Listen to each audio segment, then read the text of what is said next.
Hello dear fans, friends and subscribers. Welcome to a very incredible cricket happening show, and the reason that I say it's an incredible show is because yesterday the Australian player Marcus Stoinis only playing his probably second one-day international.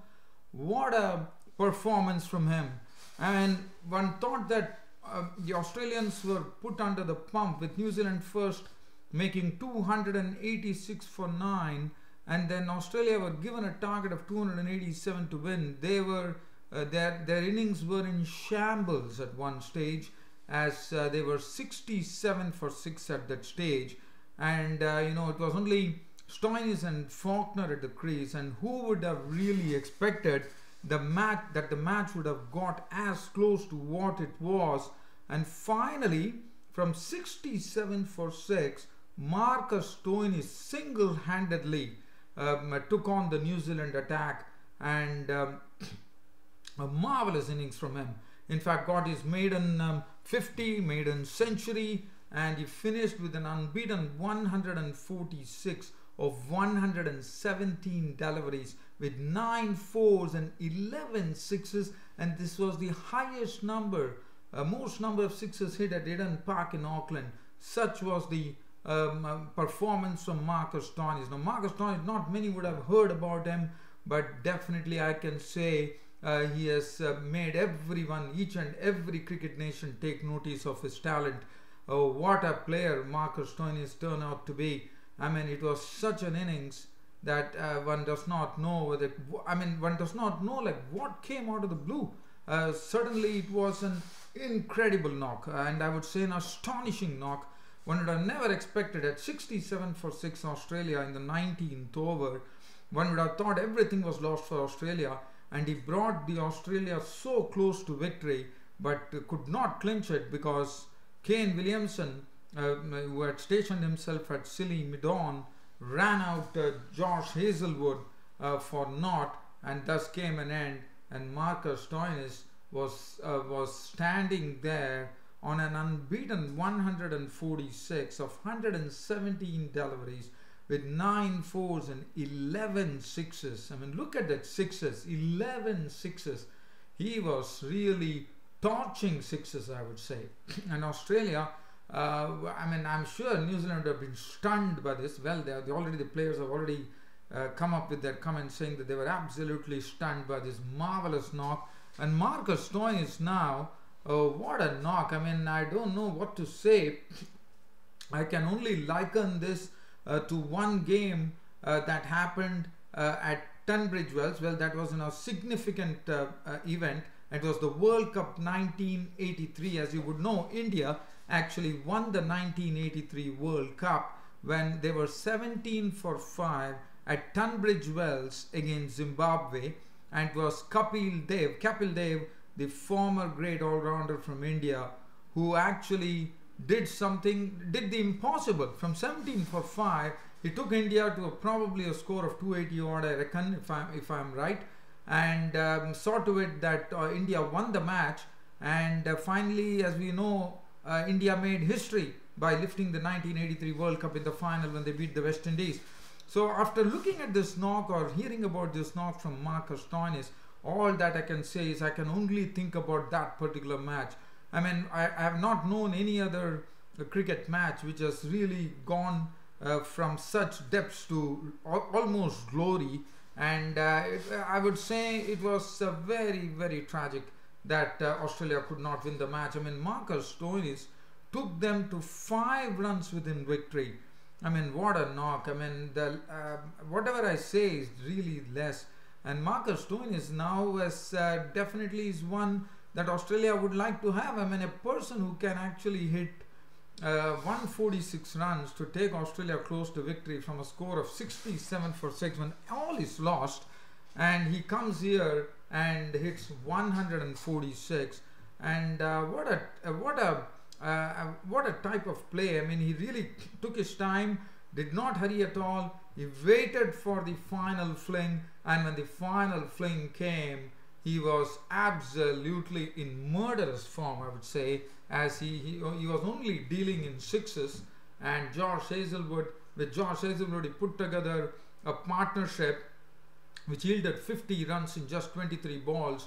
As Marcus Stoinis said, his plan was to actually get Hazelwood to actually just block the balls and take a run of the last ball and get the strike, but unfortunately it didn't happen, and George Hazelwood was run out, and what a poor moment that was for Australia. What a knock. I mean, really, this is something which will remain in the Australian fans' memories for quite some time, and New Zealand also, fans should also remember this match. And so now let's talk about this match. And not only did Marcus Stoinis did well with the bat, first he started off with the ball, and he picked up 3 important wickets of the Kiwis to really put them on the back foot. He picked the wicket of Guptill, he picked the wicket of Williamson, and he also picked up the wicket of Colin Munro, the dangerous bat. And also, one wouldn't say that it is entire credit to Marcus Stoinis, but Marcus Stoinis was absolutely on target. He was not giving much away, and it was good to see that how he was actually able to get the ball to really do something. But definitely New Zealand were definitely guilty, I thought, of playing some rash strokes which brought about their dismissals. It was the toss was won by Australia, and Australia had Sam Hazlitt actually making his debut. In fact, there was another news too.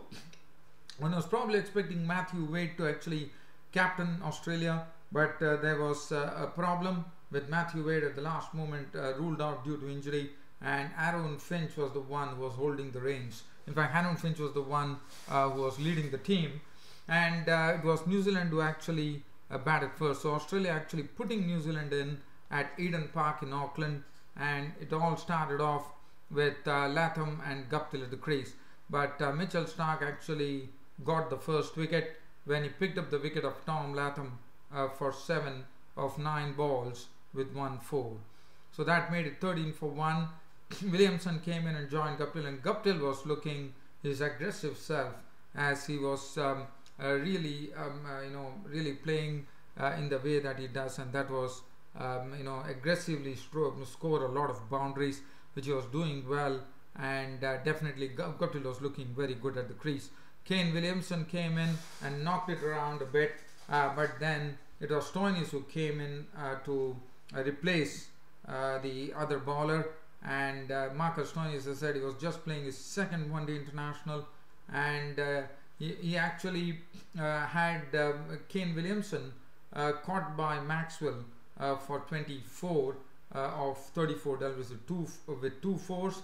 After that, Ross Taylor came in and joined Guptill, and then Travis Head with his left arm spin forced Ross Taylor to play a sweep shot, which was unwarranted according to me, because he was trying to sweep a ball which was probably outside the off stump to the leg side, and he paid the penalty as he was a clean bowled by Head for 16 of 24 balls with 1-4.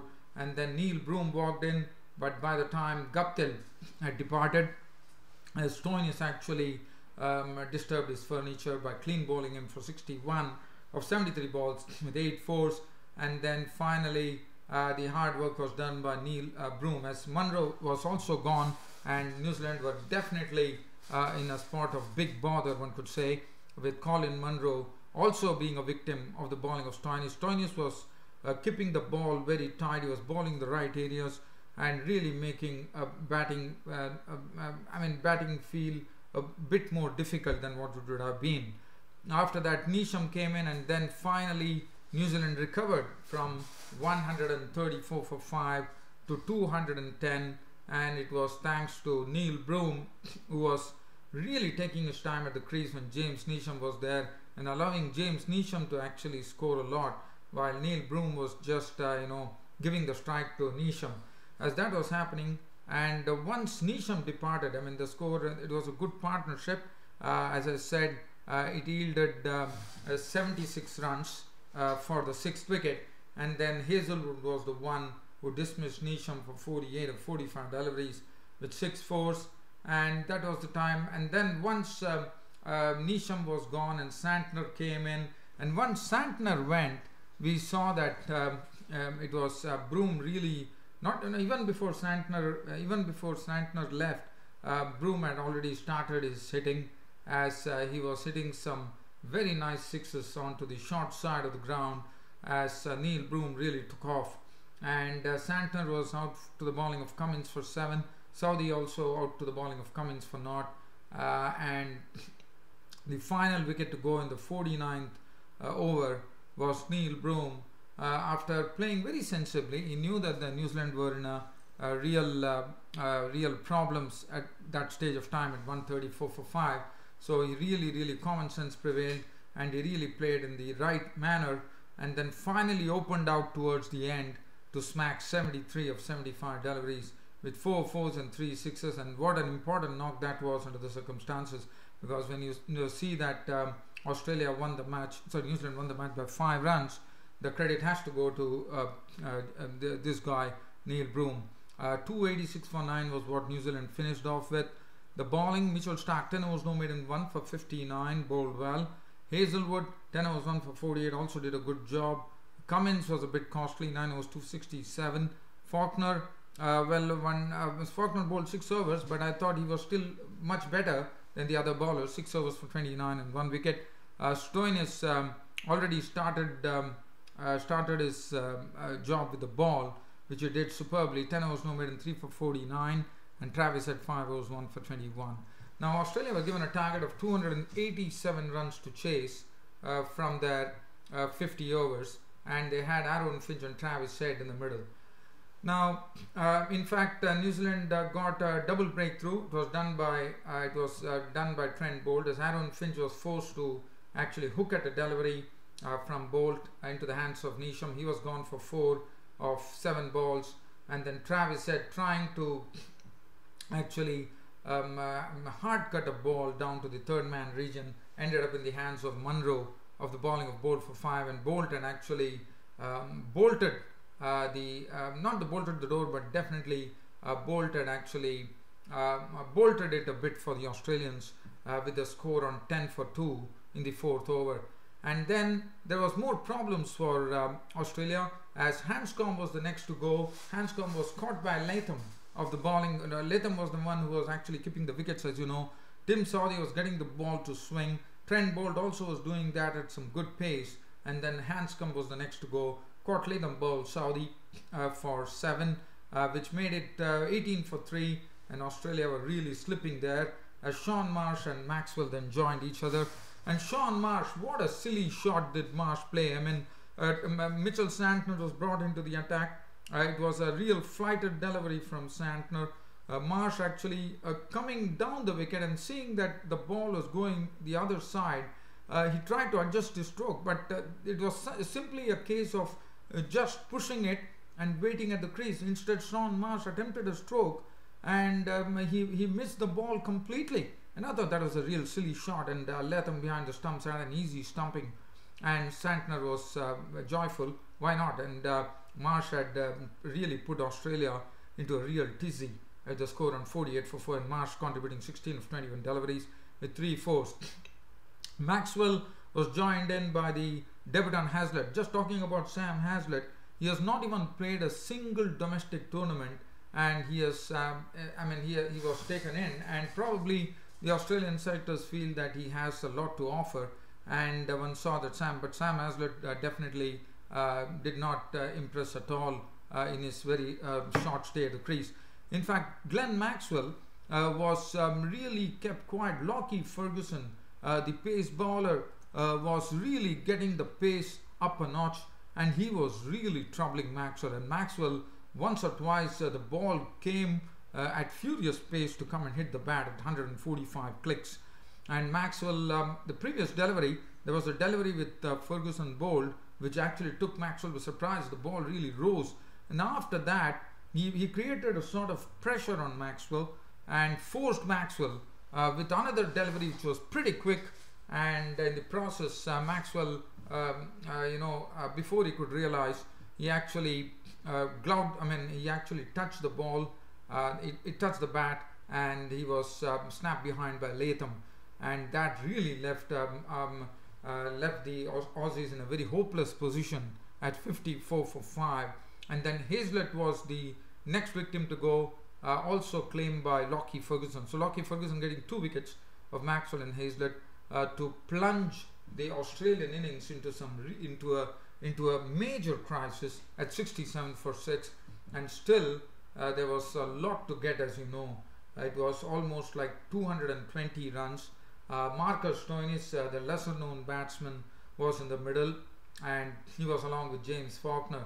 And then James Faulkner and Marcus Stoinis, realizing that there's no point in really going and playing the strokes, probably they had a talk with each other, and they decided to bide their time and really play just according to the needs of the game, because they had lots of overs left. And I thought that was the right approach, as slowly Stoinis and Faulkner combined together. With Faulkner also, normally, as you know, Faulkner is a very aggressive player, but he kept his cool knowing the situation. Marcus Stoinis was also very, very sedate, and both were taking their time, and they slowly pushed on the scoring without any further mishap to 148 in the 35th over.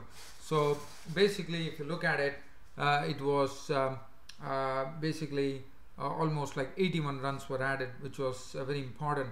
And even then, even when Stoinis was there, probably nobody would have had hope that Stoinis would be doing the impossible there. And Faulkner was out for 25, and then Cummins gave some good support. Cummins thrashed 36 of 28 balls with 5 fours and 1 6, and also Stoinis was also, I wouldn't say going well, but definitely Stoinis was there because he was playing some good strokes through some good drives, and he was really staying at the crease. Cummins provided a bit of support, one could say, and then Mitchell Starc, and then Cummins was out to the bowling. Faulkner was clean bowled by Munro for 25 of 49, dealt with 1-4, playing a game which was really contrary to what Faulkner is normally, but he definitely, I thought that was the right thing to do under the situation where Australia were in. And Cummins provided some fireworks with 36, which also helped Stoinis to actually still play some strokes and get this Australian score pushing. And when Cummins departed, the score was 196 for 8, and then we saw Starc coming in. So once Starc came in, we saw Stoinis really open out. He had gone to his maiden century of 96 balls, and he was looking good. And then Mitchell Starc was the next to go, as he was caught by Neesham of the bowling of Santner for 3, which left the score at 226 for 9 in the 43rd over, and they still had a mountain to climb, I would say, with the last man Josh Hazlewood for company for Marcus Stoinis. And Marcus Stoinis, really, it was a 50-run partnership, and the entire 50 runs was made by Marcus Stoinis. And this was the time Marcus Stoinis showed his different type of game that he had played thus far, as he started smacking sixes at absolute will. Look at that number of sixes that he hit. That was astonishing. 11 sixes from Marcus Stoinis and 9 boundaries, and things were going on at the score of 280.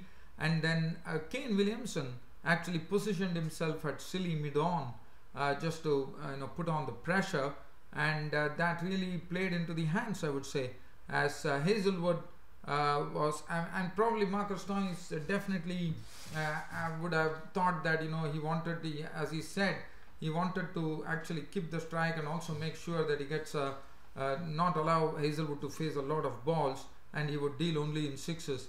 But I would say New Zealand were very, very lucky, as in the 47th over, Stoinis definitely sent a sort of real fear down the New Zealand's throats.